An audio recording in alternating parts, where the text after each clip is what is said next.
अगर हमारी सरकार होती तो बारसा एम्स के मंजूरशुदा 10 संस्थान भी बनकर तैयार हो चुके होते। दीपेंद्र हुड्डा। कांग्रेस में सारे प्रत्याशी अपनी विचारधारा के और कांग्रेसी पृष्ठभूमि के, बीजेपी से प्रत्याशी आयात नहीं करेगी कांग्रेस। दीपेंद्र हुड्डा। बीजेपी सरकार ने बारसा एम्स 2 के बचे हुए 10 संस्थानों के काम में रोड़ा अटकाया। दीपेंद्र हुड्डा। कांग्रेस सरकार बनते ही बचे हुए सभी मंजूरशुदा संस्थानों का काम युद्धस्तर पर कराएंगे पूरा। दीपेंद्र हुड्डा। बीजेपी सरकार और इनके सांसद इलाके के विकास के लिए कोई नई परियोजना नहीं ला पाए। दीपेंद्र हुड्डा। दीपेंद्र हुड्डा ने बादली हलके के दर्जनों गांवों में किया चुनाव प्रचार, कांग्रेस के पक्ष में मतदान की अपील की। Modern Haryana news Jhajjar. सांसद दीपेंद्र हुड्डा ने आज बादली हलके के गांव खेड़का गुज्जर, गोयला कलां, शाहपुर, देसलपुर, जगरतपुर, गनगड़वा, लुक्सर, गुभाना, माजरी, बादली, दरियापुर, लगरपुर, देवरखाना, लोहट, बारसा, मुंडाखेड़ा, इस्माइलपुर, फतेहपुर, याकूबपुर आदि गांवों में चुनाव प्रचार किया और कांग्रेस के पक्ष में मतदान करने की अपील की। उन्होंने कहा कि करीब 19 वर्षों के कार्यकाल में लोगों ने उनका काम भी देखा और उनका आचरण भी देखा है। उन्होंने हरियाणा को स्वास्थ्य सेवा, शिक्षा का हब बनाने के लिए बारसा राष्ट्रीय कैंसर संस्थान (NCI) के अलावा राष्ट्रीय महत्व के 10 संस्थान मंजूर कराए थे। इसमें से राष्ट्रीय कैंसर संस्थान (NCI) का काम पूरा कराकर इन्हें शुरू भी करा दिया, लेकिन 2014 में सरकार बदलने के बाद बीजेपी सरकार ने बारसा एम्स 2 के बचे हुए 10 संस्थानों के काम में रोड़ा अटका दिया। अगर हमारी सरकार होती तो बारसा एम्स परिसर के मंजूरशुदा 10 संस्थान भी बनकर तैयार हो चुके होते और एम्स 2 राष्ट्रीय कैंसर संस्थान समेत 600 बेड का नेशनल कार्डियोवैस्कुलर सेंटर, 500 बेड का जनरल पर्पस हॉस्पिटल, 500 बेड का नेशनल ट्रांसप्लांटेशन सेंटर, 500 बेड का national centre for child health, 500 bed का डाइजेस्टिव डिजीज सेंटर, 200 बेड का national institute for geriatrics, comprehensive rehabilitation centre, 120 bed का centre for blood disorder, centre for laboratory medicine, national centre for nursing education and research जैसे संस्थानों के कारण झज्जर जिला पूरे देश में स्वास्थ्य सेवाओं के नक्शे पर चमक रहा होता। दीपेंद्र हुड्डा ने लोगों को भरोसा दिया कि वे सबके सहयोग से बारसा के सभी मंजूरशुदा संस्थानों के काम को वो युद्धस्तर पर पूरा कराएंगे। इस दौरान विधायक कुलदीप वत्स ने कहा कि भाजपा सरकार ने 10 वर्ष पीछे हरियाणा प्रदेश को धकेल दिया है। दीपेंद्र हुड्डा ने कहा कि 10 साल के शासन के बाद भी बीजेपी के 60% लोकसभा उम्मीदवार कांग्रेस की पृष्ठभूमि के हैं। ऐसे में बीजेपी नेताओं का ये कहना कि कांग्रेस को उम्मीदवार नहीं मिल रहे बेहद हास्यास्पद है। उन्होंने कहा कि कांग्रेस में सारे प्रत्याशी अपनी विचारधारा के और कांग्रेसी पृष्ठभूमि के हैं, कांग्रेस बीजेपी से प्रत्याशी आयात नहीं करेगी। दीपेंद्र हुड्डा ने कहा कि बीते 10 वर्षों में बीजेपी सरकार और इनके सांसद इलाके के विकास के लिए कोई नई परियोजना लेकर नहीं आ पाए। बीजेपी सरकार 10 साल बाद भी हमारे द्वारा मंजूर और बनवाई गई परियोजनाओं का ही फीता काट रही है, क्योंकि इनके पास बताने के लिए भी अपना कोई काम नहीं है। उन्होंने कहा कि वर्ष 2008 में पारंपरिक स्वास्थ्य सेवा को बढ़ावा देने के लिए झज्जर के देवरखाना गांव में 63.88 करोड़ रुपए की लागत वाले केंद्रीय योग और प्राकृतिक चिकित्सा अनुसंधान को यूपीए सरकार से मंजूरी दिलवाकर 2009-10 में जमीन अधिग्रहित कराकर काम शुरू कराया और वर्ष 2014 तक इसका 70% काम भी पूरा करा दिया था, जिसका उद्घाटन कुछ ही महीने पहले प्रधानमंत्री जी से कराया गया। आज हरियाणा में रिकॉर्ड बेरोजगारी, महंगाई, नशाखोरी, अपराध और भ्रष्टाचार से लोग त्रस्त हैं। दीपेंद्र हुड्डा ने कहा कि पिछले 5 वर्षों में बीजेपी जेजेपी दोनों ने मिलकर घोटाले किए और ठीक चुनाव के पहले अब अलग होकर एक दूसरे की जांच कराने की बात कह रहे हैं। पूरे प्रदेश में इस सरकार के खिलाफ लोगों में भारी नाराजगी है। इस नाराजगी को देखकर ही चुनाव से पहले बीजेपी ने मुख्यमंत्री, उप मुख्यमंत्री, सारे मंत्री और तो और गठबंधन भी बदल दिया। लेकिन अब बीजेपी कितने ही चेहरे बदल ले, चुनाव के बाद लोग इस सरकार को बदल देंगे। उन्होंने बताया कि अपने कार्यकाल में बादली, झज्जर, बहादुरगढ़, महम, कोसली, रोहतक, कलानौर, सांपला समेत 17 शहरों में बाईपास बनवाए और छुचकवास, मातन, सुबाना और बेरी का बाईपास एनसीआर प्लानिंग बोर्ड से मंजूर करा दिया था। लेकिन 10 साल में 4 मंजूरशुदा बाईपास भी नहीं बनवा पाई बीजेपी सरकार।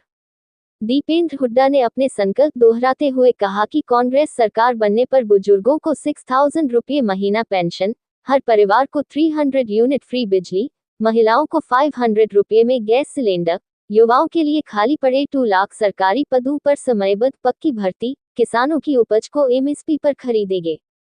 गरीब परिवारों के लिए 100 to 100 गज के मुफ्त प्लॉट योजना लागू कर उस पर 3.5 लाख रुपए की लागत से 2 कमरे का मकान देंगे। जनता को परेशान करने वाले पोर्टलों से छुटकारा दिलाएंगे। कर्मचारियों के लिए पुरानी पेंशन स्कीम लागू करेंगे। गरीब परिवारों को पीला कार्ड, खेल खिलाड़ियों के लिए पदक लाओ, पद पाओ की नीति लागू करेंगे। पिछड़ा वर्ग क्रीमी लेयर आय सीमा को 6 लाख से बढ़ाकर 10 लाख करेंगे और जैसे 2005 में सरकार बनने पर हरियाणा से अपराध व अपराधियों का सफाया किया था, वैसे ही सारे गुंडे बदमाशों को हरियाणा से बाहर कर अपराध मुक्त व भयमुक्त हरियाणा बनाएंगे। इस अवसर पर कांग्रेस कार्यकर्ताओं में अजीत सिंह उर्फ जीते ठेकेदार, दयानंद ठेकेदार, विनोद गलिया, मामन ठेकेदार, मनराज गलिया के अलावा सैकड़ों कार्यकर्ता मौजूद रहे।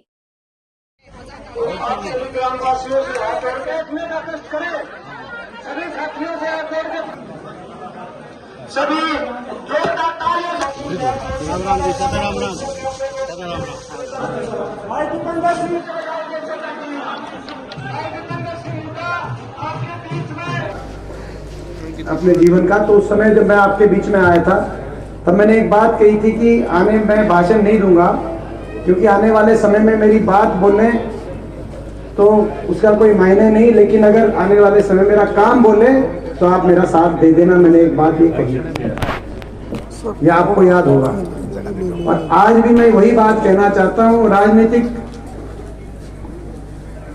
और किसी भी जनप्रतिनिधि के आकलन करने का 2 पैमाने होते हैं, उसका काम और सार्वजनिक जीवन में उसका आचरण। इन 2 पैमानों पे किसी को भी तुलना की जा सकती है, किसी का आकलन किया जा सकता है।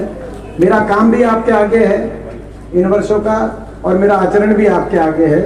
मैं आप सब से कहना चाहता हूं, काम और आचरण के इन पैमानों पे अगर आपकी आत्मा का तराजू ये गवाही दे कि मैं पूरा उतरता हूं, तो आप मुझे आशीर्वाद, आपका मैं आशीर्वाद मांगता हूं।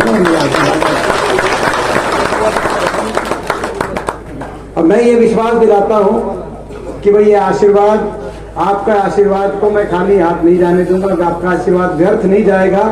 आपके आशीर्वाद से आपका खोया हुआ मान सम्मान देश में मैं बढ़ाने का काम करूंगा, और आपके आशीर्वाद से अपने इलाके के रुके हुए विकास को मैं आगे लेके जाने का काम करूंगा। और ये आशीर्वाद केवल एक सांसद बनाने का ये आशीर्वाद साबित नहीं होगा। रोहतक लोकसभा चुनाव की आपकी वोट हरियाणा की 3-4 महीने के बाद की अगली सरकार बनाने की वोट साबित होगी। ये आशीर्वाद हरियाणा का आपकी अगली सरकार बनाने का काम है। यहाँ से जीत के जाएंगे, यहाँ से आप क्या आशीर्वाद यहाँ पे हैं कि जो कहते हैं सारे पत्रकार की हॉट सीट है, एक पत्रकारिता का शब्द है हॉट सीट। हॉट का मतलब गर्म पत्रकार, तो भाई गर्मी का मेरा दूर दूर का कोई संबंध नहीं, मैं सीधा आदमी हूँ, कभी आपने मेरा है, मगर ये इसीलिए हॉट सीट है कि यहाँ अगर पिछली बार हम जीत जाते, जो थोड़ी सी शाम दाम दंडभेद का प्रयोग किया, मेरी आत्मा जानती है क्या बनी पिछली बार, लेकिन जब थोड़ी कसर रही, वो जो कसर रही, अगर उस समय जीत हो जाती तो विधानसभा चुनाव में जो थोड़ी सी सीटों से कांग्रेस और बीजेपी में थोड़ा अंतर रह गया, क्योंकि यहाँ से जब हम हारे तो हमारी हाथ निराशा लगी। बीजेपी अति उत्साहित हो गई, बीजेपी ने 75 पार का नारा दे दिया।